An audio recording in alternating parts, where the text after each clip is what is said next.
Hi, welcome to Unique Parenting. I am B. Moise, and today we're going to talk about neurodiversity. And I want to basically define some terms for you because it's something that is very popular right now, and it's a phrase that's being used all the time. And some of you out there may not know exactly what neurodiversity means or what it stands for or why are people using it. The younger generations definitely has taken a lot of ownership of the word neurodiversity, which I think is pretty awesome.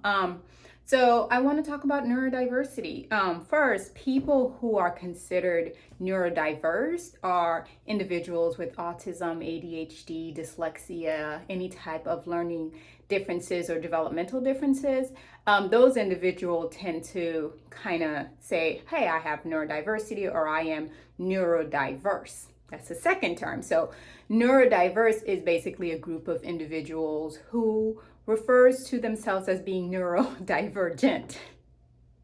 So it's just one word leading into another word, leading into another word. So the neurodiverse crowd are neurodivergent individuals. And a neurodivergent person basically is someone who basically his neurological development is atypical. Now, in my past videos, in my Q&A video, I described the word atypical. I like that word a lot. I like the way it sounds, which is weird, but I do.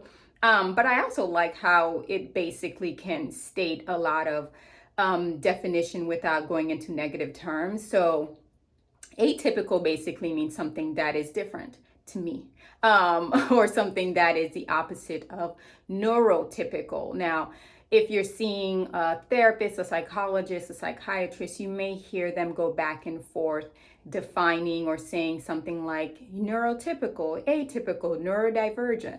So I kind of just wanted you guys to be aware of what all those terms mean. And now remember, neurotypical it's the opposite of neurodivergent or the opposite of atypical, meaning neurologically typical, which means this individual or these people are within the neurological norm of development. So again, not abnormal in terms of development, but neurological development. So when you're thinking about who is neurotypical and who is atypical, who is neurodivergent, who is neurologically diverse, who is neurodiversity, neurotypical would basically be anyone who doesn't require any additional aid in terms of the neurological patterns of the way their brain operates and the way that their brain see the world. So a lot of kids are neurotypical around your neurodiverse child or your neurodivergent child. So if you have a child with ADHD or dyslexia or autism,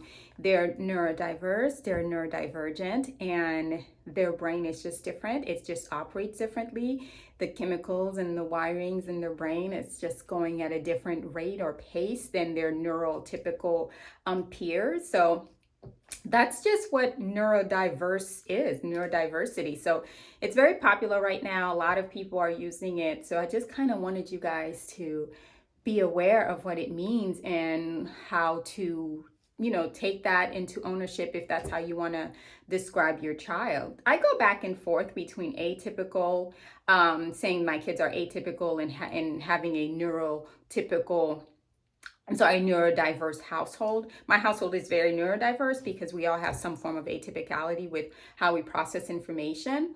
So I say we're a neurodiverse house, but I do often refer to my children as atypical. I'm a little bit atypical with having ADHD, so it makes sense to me. I like it, really. I wish I had these terms when I was younger to help define what was going on in my brain and for me to understand how I processed information and what was happening, but I didn't. So I am providing it to you so that you can research it and hopefully share it with your child so that you can better understand your unique child. So in the meantime, I want you all to enjoy your unique parenting journey with your unique, atypical, neurodivergent child.